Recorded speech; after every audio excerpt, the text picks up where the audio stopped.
سلام دعنا هذا الناس خبركم تخطاتلتنا خمي تعلو فانا ميديا كوربوريشن مدب قاشا فانا يخم عم كتسال تركبوا نايز مدب قدم يكفال لنا واخم بيلنا ينيرنا مس دراسي ما موافتا زغبرنا يو صانحيت مالتيو نلوم دما خلاين ناي موداتا كفلن حزنا لكم قريونا لنا حزغون نتي مدب بممرح مساخم صانحيت زغبر انا كنت حفتاي سلاسيك سام موداتا مكتتالهم حزغون مسانا غبرو سناي صانحيت بتعم صبق ياو حمت حزل قلصهم ويو منالبات يبليهم ولا قجل سبات ون همزي كوفي الخات عللت لها منامنس حدا غزي اندام قصالس استمهار سب خير كبدي بزحز كايدا ندحدا اخيدو زولدو حزل لولدو زنا حز محبراي ميديا مولو بمولو بزلكع تقصاصيلو صباح حزل مثالي هم تعنت ولا قلصنا ينالنا حدا سب صحيفو ويم دما دريسو هيوتو اي محايشي لبل حسابات تالو يوم كاو خا تمهيلغونا يحلفولن حزي نشتي نقل سريحة على تيك توك بنشتي نقل جميلو ما عايد درجة الوصف وين دما جنا عدم يوم إسراتات نايم جمرة كباب للو قد ما تيك توك سريحة مليون بمليون نخفلهم الصوات اللو يومنا زي الرئي زي حزل اللو ولدو تمهيرك حلف اللي زي خونسي نشتي فيديو سريحة هوتين هوت سدراين كأير يلب الحسابي للو ومنا فليتخا جنزب أمر خابنا بقطتا تلو حصلت ነገራት ሰሪሕኻ ገንዘብ አመርኻ ለሎ ዓብይ ፍልል ይጉል ዝተረዳ አይመስለንም አው ዝጉን ሐሳብ ተትውሉ እጂ ሐጽረጽር ነገር ዝፈቱ ሰብ ኩሉ ነገሩ ሐጽሪ ይመስሎም በር ወላ እድሚውን ሐጽር ከሆነ ኸይሊ ሰምንታይ መሰክ በሐጽር ከተህብትም ትደሊ ሃደ ማልቲ ተዘቢላታ ነገር ናብዘይ ኮውን ነገር ይዛቱ አብ ስትሬስን አብ ገለን ያአቱሞ ነፍሱ ይጠለ ጭንቀት ኩል ሻኮ ተጽርጊያ ኩፍታ ይኮነን እኮ ነገራት አለ እኮ ብዙ አንቀፈካ ነገራት አለ አብጎ ዞን እኮ ታሃደ ቲክቶከር ሚሊዮነር ስለሆነ ኩሉ ሰብ ቲክቶክ ጀመረ ሰብ ሚሊዮነር ይሆን ማለት አይኮነን ዘፈጥሩ ነው ማአት ሰብ ይተረከብ ጀሚረ ከምዚ በጽሄ ከለማለታ ትሪخ ግን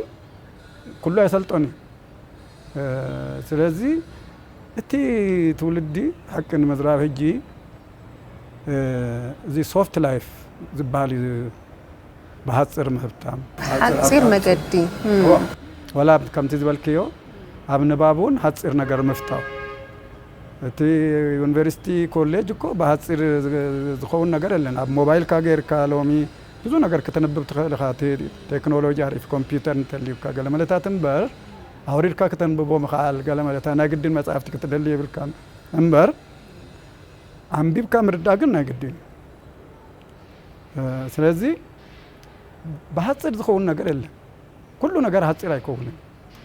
እንዳተማሃይሽ ይዝመጽንበል ኩሉ ነገር በሐጽር አይውዳኒ ስለዚህ ሐጽር መፍታው ኩሉ ነገር በሐጽር ዝርከብ ነገር የለም እዚህ ነፍስኻ መዕሻው ምክንያቱ ቃልሲ ንሪዮ አለናኩ ናና እንታይ ተህብረተሰብና ስንት አምንታይና ዘለና ቀዳማይ ነገር አመኔና አብከመይ መነባብሮ ነዘለና አብከመይ ቁጠባ ኢና ዘለና ቤተሰብና እንታይ መስል እቲ መገዲስ አለና ዲ ዶ እዚ ሞባይሉ ሀብቲ ዘምጻል አይምጻልና ነው ትምኒትዩ እዚ ጥንቃቄ ይድልይ በጣም ምንካር ይድልዩ አብነት ሰባት እንደቆም ታከብሉላው መስክ አቤት ትምርትኩም ዝመጸኩም ምርመራ ወይ ፈተና አብዚ ሞባይል አይርከብኒዩ ወልሃንቲ ጥያቄ የለም ሐቶ የለም አብቲ ሞባይል እኮ አላ ዲያና የቤት ትምርት የለም ወልሃንቲ ፓራግራፍ ተጻሒፋና የቤት ትምርት አብታ ሞባይል አይትርከብኒ ስለዚህ ተማሮ ከመገሮም ዛልፎት ክላስ ሀጅ በጭቡጥና ከነርዶም ዘለና በቁጣጣ አይኮና ከምዝርዶም ገርና ስለዚህ እዚ ሐጽር ነገር መፍታው ብዙ ነገር ይዘበላሹ ተመንሰይ አብዘይ ለሉ ቦታ ከምዙ አልዝገብሮና አብካሊ ቦታ ታዝደፋፎ ከምታት አደገኛ ነው ሀገሩ አደገኛ ኮና ሀገር ዘጥፊ ነገር በጣም ጥንቃቄ ይድልይ يليز حسبان وغان او حزل العلكم بتعمي وسانه نطبي من البات انت حرمي عم بيبخا امره خايم معبل ምናልባት እውን ካብዘይ ምንባብ ካብዘይ ምፍላጥ ዝመፁ ኣብ ሃገርና ዝፍጠሩ ነገራት እውን ምስ ተሓሒዘ ከልዕሎ ደልየ እሞ ብፍላይ ምስ ስእነት ሰላም ክኾን ክኽእል እዩ ባዕልኻ ንባዕልኻ ውሽጥኻ ቅርሕንቲ ምፍጣር ክኾን ክኽእል እዩ ፍቕሪ ሃገርካ ምርዳእ ክኾን ክኽእል እዩ ዝኩሉ ዝመፀ ካብዘይ ምፍላጥ ካብ ፀቢብነት እውን ፅብብ ዝበለ ኣእምሮ ካብ ምህላው እውን ዝተለዓለ እዩ እሞ ምናልባት እንድሕተንብብ ኮይንኻ ሃገርካ ትርዳእ ኢኻ ፍቕሪ ሰብ ክልየካ እዩ ፍቕሪ ሃገር እውን ክልወካ እዩ እሞ እስቲ ብዛዕባ ንሽተይ ፍቕሪ ሃገር ብኸመይ መንገዲ ይግለፅ ልብል ነገር እውን ነለል ከምቲ ዝበልክዮ እዩ እቲ ምንባብ ምምሃር እጂ ሓደ ሕብረተሰብ እንድሕር ዘይተምሃረ ኮይኑ ኣተሓሳስቡ ሓፂር እዩ እዛ ከባቢኡ ጥራይ ዝፈልጥ እምበር ንኣብነት ኣነ ቀደም ዝዝክሮ ነገር ኣለኒ ኣደይ ዕዳጋ እንተከይዳ ገጠር ስለ ዝኣበና ማለት እዩ ኣቦይ ገዛ ተሪፉ እንተኮይኑ ምሸት ሓታ እዩ ከም ዜና ማለት እዩ እንታይ ውዒሉ እንታይ ነይሩ ዕዳጋ ገለመለ ይብላ ሕጂ እቲ ዜና እንታይ እዩ ሰባት ተባዒሶም እንተኮይኖም ተሓደ ነታደ ፈጊዕዎ ተኣሲሩ እንተኮይኑ እዚታት ዜናታት እዩ ዝንገር እምበር ካልእ ሃገር ከምዚ ኮይና ከምዚ ተፈጢሩ ከምቲ ነገር ናይ ከባቢኻ ጥራይ እታ ዜና ንሕና እውን ከምኡ ኮይና ኢና ንተርፍ ማለት እዩ እንድሕር ዝተምሃሩ ኮይኖም ዘንብቡ ቤተሰብ ተዝኸውን ከ እንታይ ኣሎ ጉዳይ ሃገር እንታይ ዝረባ ኣሎ እንታይ ይበሃል ኣሎ ይበሃል ካብቲ ከባቢ ወፂት ዜና ንሕና እውን ኮፍ ኢልና ንሰምዕ ማለት እዩ እቶም ቀልዑን ማለት እዩ ስለዚ ኩሉ ሻዕ ዘይተምሃረ ቤተሰብ እንተኮይኑ እቲ ከባቢ ኣንኬልታ ሓፃርያ ኣይሰፍሐን እቲ ኣድማሱ ማለት እዩ ዝተምሃረ እንተኮይኑ ኣስሓቢሉ ይሓስብ ፍልጠቱ ይውስኽ ከምቲ አንተ ዝበልናዮ ኣንቢቡ ርድኦ ብከምኡ ደረጃ ናይ ካልኦት ታሪኩን ይመሃር ካልኦት ሃገራት ከመይ ኢለን ማዕቢለን ምዕባለ ናይ ሃገርና ኣበይ እዩ ዘሎ ስለምንታይ ባእሲ ዝበዝሕ ስለምንታይ ግጭታት ኣብ ሃገርና ከም ዝትኸውን ዘሎ መን ኢና ንሕና ኣብ ከመይ ኩነታት ኢና ዘለና እንታይ ዓይነት ሕብረተሰብ ኢና ብዙሕ ነገር እዩ ዘሎ ኣብ ሃገርና ከም ንፈልጦ ማለት እዩ ስለዚ ትምህርቲ እዩ ነቲ ነገር እንዳፅበበ ዝመፅእ ዘይከውን ትርክታት ዝሃለፉ ነገራት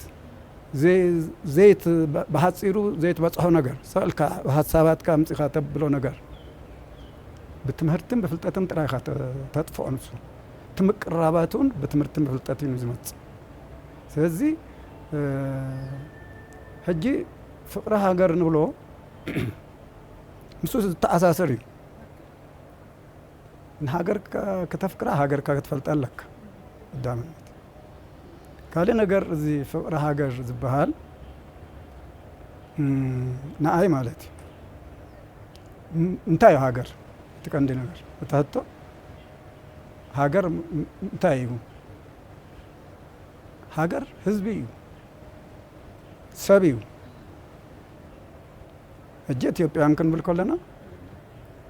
ኢትዮጵያዊ ሰብ ማለት እዩ ሰብ ኢትዮጵያ ክንብል ከለና መሬት እኮ እያ መቼ ኢትዮጵያ ሰብ ኣይኮነት ኢትዮጵያ ዝብል ሽም ዝወሰደት መሬት ወይ ሃገር እያ ስለዚ ሃገር ዝገብራ መን እዩ እቲ ኢትዮጵያዊ እዩ እቲ ሰብ እዩ እቲ ህዝቢ እዩ እቲ ህዝቢ ንኢትዮጵያ ዝገብራ ኣብ መንጎ ፍቅሪ እንተልዩ ወዲ ዓደይ ወዲ ሃገሬ ዜጋ እዩ ኢሉ ኣብቲ ዜግነቱ ሙሉእ እምነት ምዝህልዎ ነቲ ዜግኡ ነቲ ወዲ ዓዱ ናይ ብሓቂ ካብ ልቡ ዘፍቅሮም ዝኸውን ፍቅሪ ሃገር ኣለዎ እየ ዝብለኒ ኣነ ንኣኺ እንድሕር ሓፍተያ ጓሌ እያ ኢለ ዝፈትወኪ ከም ሰብ ኮይነ ያኽብረኪ ማለት እዩ ፈትወኪ ካብ ልቤ ሓደ ሰብ ስለ ዝኾንኪ ካልኣይ ነገር ጓል ዓዴ ስለ ዝኾንኪ ጓል ሃገሬ ስለዚህ ፍቅሪ ሃገር ምንታይ ዘሎ መሰክ ኣፋንጎ ኣብ ስምዒት እዩ ዘሎ ኣብ ውሽጢ ልብኺ እዩ ዘሎ ኣብ ውሽጢ ልብኺ ተፍቅሪ ሃገር ክትህሉ ኣለዋ እሱ ኩሉ ሰብ ክሰማማዓሉ ኣለዎ ማለት ኩሉ ሰብ ክሰማማዓሉ ኣለዎ ማለት ከም ሓደ ዜጋ ከም ሓደ ወዲ ሃገር ፍቅሪ ኣለዎ ኣለዎ ናይ ሓንቲ ሃገር ስነ ልቦና ናይ ሓንቲ ሃገር ፍቅሪ ከልዎ ኣለዎ ከፋቱ ኣለዎ ማለት እዩ ጦርነፍ ዝኾነ ፍቅሪ ከልዎ ኣለዎ እምበር ኢትዮጵያ ኣይትዛረብን እያ ከም ትዛረብ ገርና ንርዳእ እምበር ኣብ ድርሰትን ኣብ ገለን ነብላ እምበር እሷ ጉዕዝ እያ ኣይትዛረብን እያ ሃገር ኣይትዛረብን እያ ዝዛረብ ኩሉ ነገር ኢና ንገብራኩ እንተደሊና ብመዳፍዕ ንድብድባ እንተደሊና ንኹዕታ እንተደሊና ንቀፅላ ዘይንገብራ ነገር ኣለና ድዩ እታ መሬትም ግን ንኩላህና ትስከመና ሃገር ትስከም እያ ንሕና ከመይ ኣለና እቲ ነገር ስለዚ እቲ መምሃር እቲ መፍላጥ እቲ ምርዳእ ኣብ ፍቅሪ ሃገር ተራ ኣለዎ ሓቂ ምፍታው ኣብ ሓቂ ዝተመርኮሰ ነገር ብዛዕባ ሃገርካ ፅቡቅ ጌርካ ምርዳእ ምፍላጥ መን ይወዳ ሃገር መን ይወዳ ዜጋይ መን እዩ ኢልካ ፅቡቅ ጌርካ ምፍላጥ እሱ ኢለ ዝሓስብ ብጣዕሚ ፅቡቅ ምናልባት ምስ ናይ ሕዚ ድማ እንታይ ከልዕል ደልየ ኣኽፋእነት ኩናት እስኪ ነልዕል ኣብ ከም ዝፍለጥ ኣብ ኢትዮ ኤርትራ ኩናት ግዜ ንስኹም እውን ብዓብዩ ተሳታፊ ምስ ምንባርኩም ተተሓሒዝኩም ኣብኡ ነበረ ኣብ እዋን ኩናት ዝበፅሑ ፀገማት ኣብቲ ናይ ኣንቱ በእናት መፅሓፍ እውን ገለፅኩምሉ ኩነታት ኣሎ እዩ ግን ድማ ብሓፈሻ ሕዚ እውን ሃገርና ኢትዮጵያ ዘለትሉ ኩነታት እውን ስለ ዘሎ ካብ ናይ ሂወት ተሞክሮኩም ልምድኩም እስቲ ኩናት ኣኽፋእነቱ ማዕረ ክንደይ እዩ ናብዚ ዘብፅሐና ዘሎ ጉዳይ ከንታይ እዩ መደምደምቱ ከታይ እዩ ረብሓ ኣለዎ ድዩ ወይስ እንታይ እዩ ልብል ነገር ድማ ኣልዕልለይ ብዚኣ መቸም ብዛዕባ ኩናት ዘለኒ ራእያ ኣንቱ በእናት ከንብብ ኣለዎ ሰብ ኢለ ዝሓስብ ምክንያቱ ኣንቱ በእናት ዋላ ንእሽተይ ብጨረፍታ ስቕሉ ኣይተፃሓፈን ኣንቱ በእናት ንሰላም እዩ ተፃሒፉ ምክንያቱ ኣብኡ ተገሊፁ ኣሎ ኩናት ክንደይ ዓእናዊ ከም ዝኾነ ክንደይ ውርደት ከም ዘለዎ እንድሕር ብሰላም ኣብ መሬትካ ትነብር ኮንካ እኮ ናብ ምሩኽ ኣይትበፅሕና ናይ ምምራቅ ኣብቲ መፅሓፍ ተፃሒፉ ዘሎ ኩሉ ሽግራት ኩሉ ፀገማት ኣይመፀን ሰላም ቀዳማይ ነገር እዩ ንወዲ ሰብ በቃ ልዕሊ ሰላም እንታይ ኣሎ ድሕር ሰላም ኣልዩካ እኮ መጀመሪያ ዝህጎስ ሃንጎልካ እዩ ነፃ ትኸውን ኣይትሽገርን ኣይትፅበብን ነፃ ይኸውን እቲ ሃንጎልካ ተኣምሮኻ ትወሳኒ ምሽ ከባቢኻን ሰላም ክኸውን ከሎ ሰብ ወፂኡ ሰላም ክኣቱ ከሎ እቲ ወሬታት ሙሉእ ሰላም ክኸውን ከሎ ብዛዕባ ሰላም ክኸውን ከሎ ሰላም ኣሎ ማለት እዩ እንድርቲ ወሬታት ዝተረበሸ ኮይኑ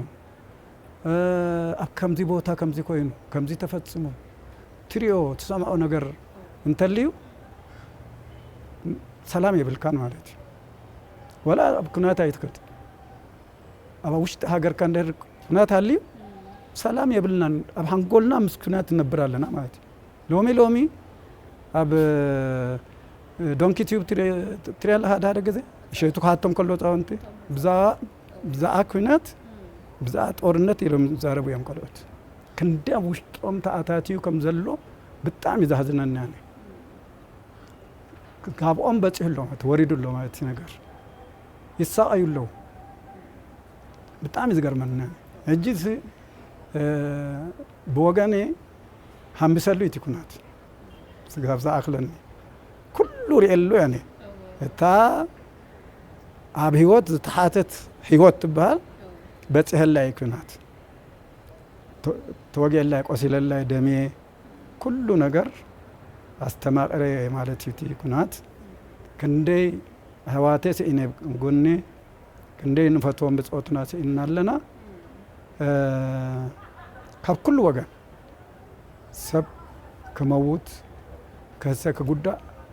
ኣይድልኒ يهرب بسلام ناي بحق نحاسب كوينا مالتي يودسب ስለዚህ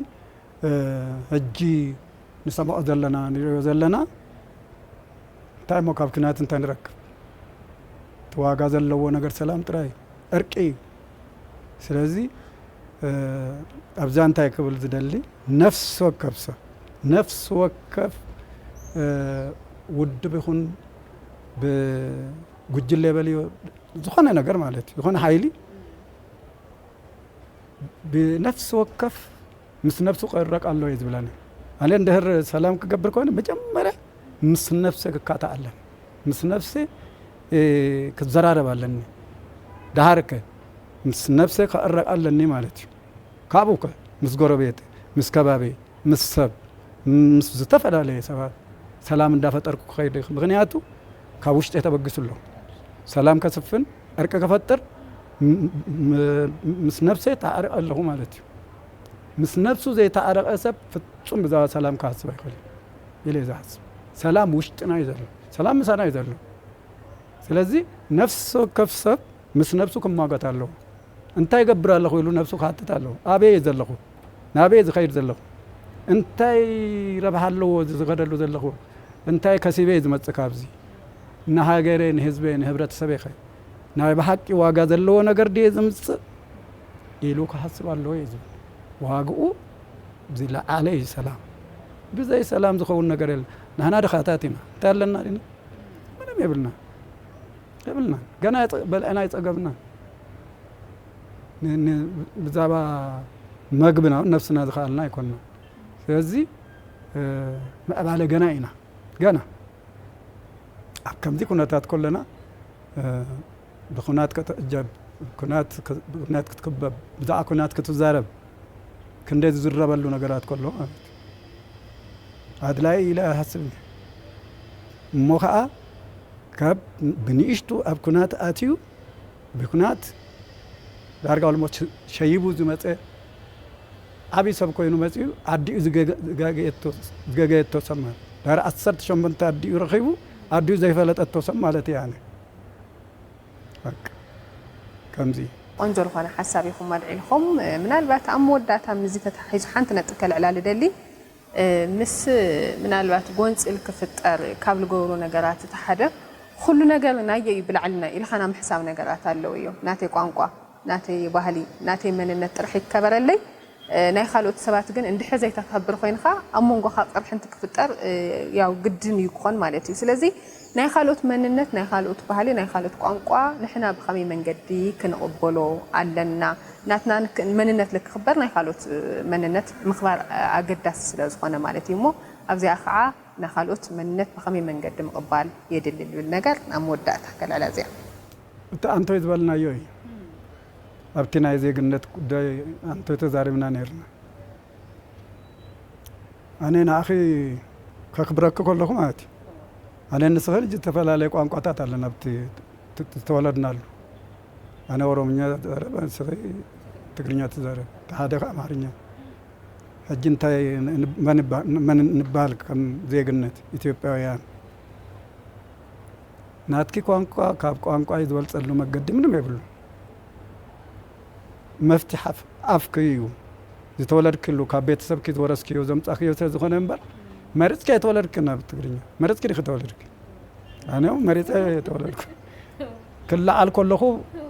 ብኣፌ ፈትሐ ርእዮ ይዛረበሉ ይረዳዳ ኣሎ አንተ ኢልና ኢና ብዛ ቋንቋ ጥቕሚ ናይ ቋንቋ ምንም ካሊ ነገር የብሉን እኮ ቋንቋ ካብ ካሊ ንላዓሊ ዝገብረክ መገዲ የብሉን ፍጹም እንታይ እዩ መፋቐሪ መረዳዲኢ እንተደለኻ መነገዲ ካሊ ቋንቋ እምበር ቋንቋ ነቲ ሓደ ትሕቱ ነቲ ሓደ ዘለዓለሉ መገዲ ምንም የብሉ ብቋንቋኻ ልዕልና ክረክብ ዝበሃል ነገር የለን ልዕሊ ሰብ ዝኸውን ሰብካ የለን ሰባት ብዝተፈላለየ መገዲ በላለፁ ይኽእሉ እዮም ኣብነት ሓደ ፕሮፌሰር ምሳይ ይወዳደር ብፍልጠቱ ኣነ እውን ካባይ ተሓትዩ ዘለዉ ምንም ዘይተምሃሩ ወይ ቁሩብ ዝተምሃሩ ይሓይሽ ይኸውን بدرجة خابت مرتقى تفلالة السون جن أنا كو بروفيسور يلك كتكوفاس كم دي نفس خال الكبل علي تقامت أو نجار زي كونه ببروفيسور النتو نزاي تمهارو نزاي فلاتو كفلت أيزلوا كمهاري نسون كابكالوت يتمهارو قانقا مزارة بينبر قانقا تبعيت كالي عينة تاني لألسابيت ولا لو نجار يبلون نهاجر نابن إثيوبيا ولا حدا الحدا دخون له مقدي يبلون إثيوبيان كنكون تكون إثيوبياني معرينا أبزا مدري إثيوبيا تبهر هاجر كل ود إثيوبياوي معري كم ود سبك أنت مستنا كله دك أدامن دك إيوانين سبي لا ألسا مسألة زلوا يلا مسألة دك سبات معارك كبرالو بصوتا بأدمي بكل مقدي ببهير من بلوغ لملتات الجزيزي بقوان قامسنا تفل عليه كفلتات همنايون بتعمل علي وسرنا هجي بزون الناقوة اللو نقر السوق كوغر زلو نقر ولا منم زبط عنا بوتا يبلون ስለዚህ እዚህ እሱ አንተ ፍልጠት ዝበልና እዩ ስለዚህ ኩሉ ሰብ ናብ ነፍሱ ክምላሳለዎ በአለ ሰብ ዝኾነ ሰብ የለም ኩሉ ሰብ ማዓረ ምዃኑ ክፈልጣል ምን ጊዜያዊ ኩሉ ነገር ይመስለና ይምበር ምንም ስለዚህ ከነከባበራለና አሞንጎ ኩሉ ሰብ ፍቅሪ ከልዎ ኣለዎ كنكابر كالله دام صبق مساحات نجارات العنا إلي حسب من البات جن بحفشان يتحزل له ولده كم حلال فو لدلي ملأخت الحرها اللي مسمن باوكون مسخلت قدات وانت تحاحزه انت عينت ملأختي علىكم اللي بالنجارة الآن وموداتها وانا مچم አንብቡ የዝብል አንብቡ ተማሃሩ ካብ ትምርትን ካብ ንባብን ጥራዩ ፍልጠት ዝርከብ مسب مقلال مس عبيتي مقلالون فلتاتي نجزا إكسبيرينس تركبها بذلهم دي تقسم كاب سباتون كعبيتي نعبيت أخبرو كعبيتي تمهارو المخري تقبلوا كل نجار تصحافة ملك تلو زنعك نجار اللن ولا قرات ورقت تصحافة تندر وديقة كم نجار يلوعي سلامنتاي مهوراتهم تمهرم نبلون كل حساباتهم تزاربهم ما يودون يعني الدلون يلن ስለዚህ እንታይም ዝገብሩ ከምቲ አንቶ ዝበልናዮ ኣብ መጽሐፍ እዮም ዘንብርዎ ተሓሳባቶም ሰብ ክረኽቦም ስለዚ ፍልጠት ናይ ምሁራት ኣበይ ዘሎ ኣብ ጽሑፋት እዩ ዘሎ መጽሐፍቲ እዩ ዘሎ ሓንቲ መጽሐፍ ምንባብ ማለት ምስ ሓደ ምሁር ንዕልል ኣለና ማለት ፍልጠት ናቱ ንወስድ ኣለና ንቀስም ኣለና ማለት